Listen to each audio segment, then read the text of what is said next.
তোমাদের প্রত্যেককে ওয়েলকাম আমাদের এই ছোট্ট পরিবারে। তোমরা দেখতে পাচ্ছ আমরা এই মুহূর্তে যে অফিসিয়াল ওয়েবসাইটে আছি এটা হচ্ছে food corporation of India, FCI, ঠিক আছে। ফুড কর্পোরেশন অফ ইন্ডিয়ার অফিসিয়াল ওয়েবসাইটে কিন্তু আমরা আছি। এই ফুড কর্পোরেশন অফ ইন্ডিয়ার পক্ষ থেকে তোমাদের কিন্তু একটা বড় রিক্রুটমেন্ট হতে চলছে। কবে নাগাদ ভ্যাকেন্সি আসবে, কি কোয়ালিফিকেশন আছে, এজ লিমিট কী রয়েছে, তোমাদের সমস্ত কিছুই কিন্তু আমরা আলোচনা করব। তোমাদের অ্যাপ্লিকেশন ফিস কী রয়েছে, সিলেকশন প্রসেস কী রয়েছে, এ টু জেড আমরা বিস্তারিত আলোচনা করব। তাই ভিডিওটা স্কিপ না করে শেষ পর্যন্ত দেখবে। আমি ফুল নোটিফিকেশনটা দেখাচ্ছি না, অলরেডি তোমরা সেটা জানো, বা সেটা চাইলে তোমরা বিভিন্ন জায়গা থেকে ডাউনলোড করে দেখে নিতে পারবে, ঠিক আছে। সেটা আমি আর এখানে বলছি না। অথবা সেই নোটিফিকেশনটা তোমরা যদি পুরোপুরি নিজের চোখে দেখতে চাও, তোমরা কি করবে, তোমরা কিন্তু ক্রোমে গিয়ে সার্চ করবে ফুড কর্পোরেশন অফ ইন্ডিয়ার রিক্রুটমেন্টের যে নোটিফিকেশন, সেই নোটিফিকেশনটা তোমরা সেখানে পেয়ে যাবে, ঠিক আছে। তো চলো আমরা যেটা আলোচনা করব, তোমাদের এই ফুড কর্পোরেশন অফ ইন্ডিয়ার ফুড ডিপার্টমেন্টে বা খাদ্য দপ্তরে যে রিক্রুটমেন্ট হবে সেখানে তোমাদের কারা কারা অ্যাপ্লিকেশন করতে পারবে না পারবে সমস্ত কিছুই বলবো। তো এখানে তোমাদের কিন্তু বিভিন্ন পোস্টে রিক্রুটমেন্ট করা হবে। তোমরা যদি ভাবো ফুড কর্পোরেশন অফ ইন্ডিয়াতে শুধুমাত্র একটা পোস্টে তোমাদের রিক্রুটমেন্ট করা হবে এইরকম কিন্তু না, তোমাদের এখানে বিভিন্ন রকম পোস্টে রিক্রুটমেন্ট করা হবে, অফিসার থেকে শুরু করে গ্রুপ ডি থেকে শুরু করে বিভিন্ন পোস্টে। যেমন এখানে তোমাদের যে পোস্টে রিক্রুটমেন্ট করা হবে, যেমন তোমাদের অ্যাসিস্ট্যান্ট গ্রেড 3 পোস্টে তোমাদের কিন্তু এখানে রিক্রুটমেন্ট করা হবে, টাইপিস্ট পোস্টে তোমাদের কিন্তু এখানে রিক্রুটমেন্ট করতে হবে, মানে করানো হবে, স্টেনোগ্রাফার পোস্টে রিক্রুটমেন্ট করানো হবে, ওয়াচম্যান পোস্টে তোমাদের কিন্তু রিক্রুটমেন্ট করানো হবে, মানে বিভিন্ন রকম পোস্টে রিক্রুটমেন্ট করানো হবে। এবং তার জন্য কিন্তু বিভিন্ন রকম কোয়ালিফিকেশন দরকার। তোমাদের যেমন অ্যাসিস্ট্যান্ট গ্রেড 3 পোস্টের জন্য তোমাদের যে কোয়ালিফিকেশনটা দরকার সেটা তোমাদের অবশ্যই গ্র্যাজুয়েট কমপ্লিট হতে হবে, সাথে তোমাকে কিন্তু কমার্সে তোমাকে কিন্তু গ্র্যাজুয়েটটা কমপ্লিট করতে হবে। অ্যাসিস্ট্যান্ট গ্রেড 3 পোস্টের জন্য তোমাকে গ্র্যাজুয়েট কমপ্লিট হতে হবে, প্লাস সেটা কমার্স ডিগ্রিতে তোমাকে, ঠিক আছে। এবং টাইপিস্টের তোমাদের যে পোস্টটি রয়েছে টাইপিস্ট, সেখানে তোমাকে কিন্তু গ্র্যাজুয়েট হতে হবে, প্লাস কম্পিউটারের টাইপিংয়ের কিন্তু একটা তোমাকে কিন্তু অভিজ্ঞতা থাকতে হবে। তারপরে তোমার যে যে স্টেনোগ্রাফার রয়েছে পোস্টটি, এখানে তোমাকে মিনিমাম কিন্তু 12th পাস হতে হবে, ঠিক আছে। 12th পাসে তুমি স্টেনোগ্রাফি কিন্তু আবেদন করতে পারবে। এবং ওয়াচম্যান যে তোমাদের পোস্টটি রয়েছে সেখানে তোমার 10th পাস হলে তুমি কিন্তু আবেদন করতে পারবে। দেখো প্রত্যেকেই যে উচ্চশিক্ষায় ডিগ্রি রয়েছে এরকম তো না, অনেকেই মাধ্যমিক উচ্চ মাধ্যমিকে যারা রয়েছে তোমরা কিন্তু যারা 10th পাস রয়েছো ওয়াচম্যানে এবং যারা 12th পাস রয়েছে স্টেনোগ্রাফি তোমরা কিন্তু আবেদন করতে পারবে। তাহলে বুঝতে পারলে তোমাদের এখানে কী পোস্টে রিক্রুটমেন্টটা করানো হবে এবং কী কোয়ালিফিকেশন আছে, তোমার মিনিমাম মাধ্যমিক হলে তুমি আবেদনটা করতে পারবে। তোমাদের এখানে যে এজ লিমিট কিন্তু তোমাদের এখানে 18 থেকে 25 বছর রাখা হয়েছে, ঠিক আছে। তবে কিছু কিছু পোস্টের ক্ষেত্রে, যেমন ম্যানেজার পোস্টের ক্ষেত্রে তোমাদের কিন্তু 18 থেকে কিন্তু 28 বছর রাখা হয়েছে ম্যানেজার পোস্টে, এবং টাইপিস্ট পোস্টে তোমাদের 18 থেকে 25 রাখা হয়েছে, এবং ওয়াচম্যান পোস্টেও তোমাদের 18 থেকে 25 রাখা হয়েছে, ঠিক আছে। এবং অ্যাসিস্ট্যান্ট গ্রেড 3 পোস্টে তোমাদের কিন্তু 18 থেকে 27 বছর রাখা হয়েছে। এরকম বিভিন্ন পোস্টের কিন্তু বিভিন্ন রকম তোমাদের কিন্তু এখানে এজ লিমিট রাখা হয়েছে। এবং ওবিসি যারা আছো 3 বছরের ছাড় পাবে, এসসি এসটি যারা আছো তোমরা কিন্তু এখানে 5 বছরের এক্সট্রা ছাড় পাবে, ঠিক আছে।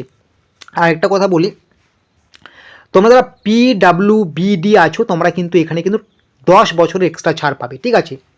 তাহলে তোমাদের এখানে কোয়ালিফিকেশন গেল, এজ লিমিট গেল, ঠিক আছে। তো এখানে আমরা যেটা আলোচনা করব, টোটাল ভ্যাকেন্সি তোমাদের কত থাকবে। তোমাদের টোটাল এখানে ভ্যাকেন্সি থাকবে কিন্তু 33,566 জন, ঠিক আছে। মানে তোমাদের এই রিক্রুটমেন্টটা কিন্তু অল ইন্ডিয়া অনুযায়ী হবে, সারা ভারতের ছেলেমেয়ে এখানে আবেদন করবে। তোমাদের কিন্তু এখানে যে ভ্যাকেন্সিটা থাকছে শূন্যপদটা, এটা কিন্তু ভালোই শূন্যপদ থাকছে। আর তোমাদের কিন্তু 33,566 শূন্যপদ থাকছে। যেমন আমাদের রাজ্য সরকারের ক্ষেত্রে যে আমাদের ফুড এসআই পরীক্ষা হয়েছিল সেখানে তোমাদের কিন্তু 480টা মাত্র ফুড ডিপার্টমেন্টে কিন্তু ভ্যাকেন্সি ছিল, সেই তুলনায় কিন্তু অনেক বেশি এখানে ভ্যাকেন্সি। তবে এটা সারা ভারতবর্ষের মধ্যে, এটা মাথায় রাখতে হবে, ঠিক আছে। তাহলে তোমাদের এখানে ভ্যাকেন্সি 33,566।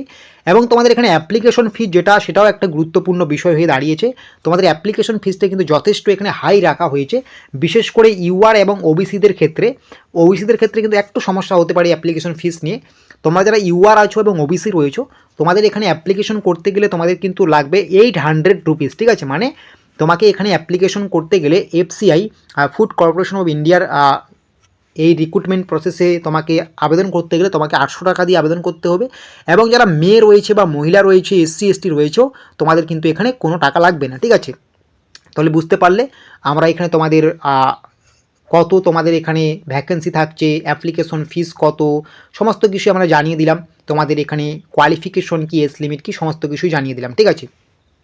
আর তোমাদের ওয়েবসাইট কোনটা, তোমরা কিন্তু সোজাসুজি ক্রোমে গিয়ে তোমরা কিন্তু সার্চ করবে। তোমরা কি সার্চ করবে, তোমরা কিন্তু fci.government.in এই অফিসিয়াল ওয়েবসাইটে গিয়ে তোমরা কিন্তু যাবতীয় তথ্য এখানে দেখতে পারবে এবং এখানে তোমরা রেজিস্টার করে কিন্তু অনলাইন অ্যাপ্লিকেশনটা করতে পারবে। কবে থেকে অনলাইন অ্যাপ্লিকেশন সেটাও আমি একটু পরে বলছি। আর তোমাদের এখানে স্যালারি কত থাকছে, তোমাদের স্যালারি কিন্তু এখানে শুরু হচ্ছে 8,100 টাকা থেকে তোমাদের কিন্তু 29,950 টাকা পর্যন্ত তোমাদের এখানে কিন্তু স্যালারিটা থাকছে, ঠিক আছে। এটা বিভিন্ন পোস্টের ক্ষেত্রে বিভিন্ন রকম কিন্তু স্যালারি থাকবে। তোমরা অফিসার র্যাঙ্কে যারা থাকবে তাদের কিন্তু স্যালারিটা একটু বেশি থাকবে, এটা প্রত্যেকে জানো। তো এখানে তোমাদের সিলেকশন প্রসেস কী রয়েছে, তোমাদের সিলেকশন প্রসেস কিন্তু এখানে যথেষ্ট বড়সড় রয়েছে, লম্বা চড়া রয়েছে। তোমাদের সবার প্রথমে সিবিটি পরীক্ষা হবে। তোমাদের সিবিটি মানে অনলাইনে পরীক্ষা হবে। আর যেটা তোমাদের অনলাইনে পরীক্ষায় তোমাদের কত নম্বরের কোশ্চেন থাকবে, তোমাদের 100 নম্বরের কোশ্চেন থাকবে। কম্পিউটারে পরীক্ষা হবে, যেখানে তোমার ইংলিশ থাকবে, রিজনিং থাকবে, জেনারেল স্টাডিজ থাকবে, ম্যাথ থাকবে, সমস্ত কিছুই থাকবে। তোমার সময় দেওয়া হবে 60 মিনিট, তোমাকে ক্লিয়ারলি বুঝতে পারছো। এবং তুমি সিবিটিতে কোয়ালিফাই করলে তোমাকে ইন্টারভিউ ডাকা হবে। এই ইন্টারভিউয়ের পর তোমার ডিবি হবে, ডকুমেন্ট ভেরিফিকেশন হবে, তারপর ট্রেনিংয়ের মাধ্যমে তোমার কিন্তু রিক্রুটমেন্টে তোমাকে জয়েনিং করানো হবে। তাহলে বুঝতে পারলে সিলেকশন প্রসেস। এখন সমস্ত কিছুই আমরা বুঝলাম। এফসিআই ফুড কর্পোরেশন অফ ইন্ডিয়াতে যে আমাদের 33,566 শূন্যপদ আসতে চলছে, এটার কবে নাগাদ ভ্যাকেন্সি আসবে, ফুল নোটিফিকেশন কবে নাগাদ আসবে, কবে থেকে আমরা আবেদন করতে পারবো, তোমরা যদি একটু খেয়াল করো বিভিন্ন পত্রপত্রিকা কিন্তু অলরেডি প্রচারিত হয়েছে। তোমাদের কিন্তু এই ভ্যাকেন্সিটা 2024-এর আসছে না, ঠিক আছে। যদিও এটা 2024-এর শেষের দিকে আসার কথা ছিল, এটা তোমাদের আসবে কিন্তু 2025 সালের জানুয়ারি মাসের প্রথম দিকে। এখনও পর্যন্ত যা আপডেট রয়েছে, তোমাদের এফসিআই ফুড কর্পোরেশন অফ ইন্ডিয়ার যে 33,566 শূন্যপদ পূরণের যে একটা ভ্যাকেন্সি আসতে চলছে, এটা তোমাদের কিন্তু 2025 সালের প্রথম দিকে আসতে চলছে, জানুয়ারি মাসের প্রথম দিকে, ঠিক আছে। তো আশা করি ক্লিয়ারলি বুঝতে পারছো। এবং যখনই এটার আবেদন শুরু হবে, ফুল নোটিফিকেশনটা চলে আসবে, আমরা কিন্তু তোমাদেরকে সেটা আরও জানিয়ে দেবো। তো অবশ্যই তোমরা কিন্তু এখন থেকে তোমরা কিন্তু এটার প্রিপারেশন নাও। তোমাদের কিন্তু ম্যাথ ভালো করে করতে হবে, রিজনিং ভালো করে করতে হবে, ইংলিশ ভালো করে করতে হবে এবং জেনারেল বা জিকে যে পার্টটা রয়েছে সেটা কিন্তু ভালো করে দেখতে হবে। আশা করি সমস্ত কিছুই বুঝতে পারছো। তো এরকম গুরুত্বপূর্ণ জব আপডেটগুলো পাওয়ার জন্য কিন্তু অবশ্যই আমাদের এই চ্যানেলটাকে সাবস্ক্রাইব করে অল নোটিফিকেশনটাকে অন করে রাখবে।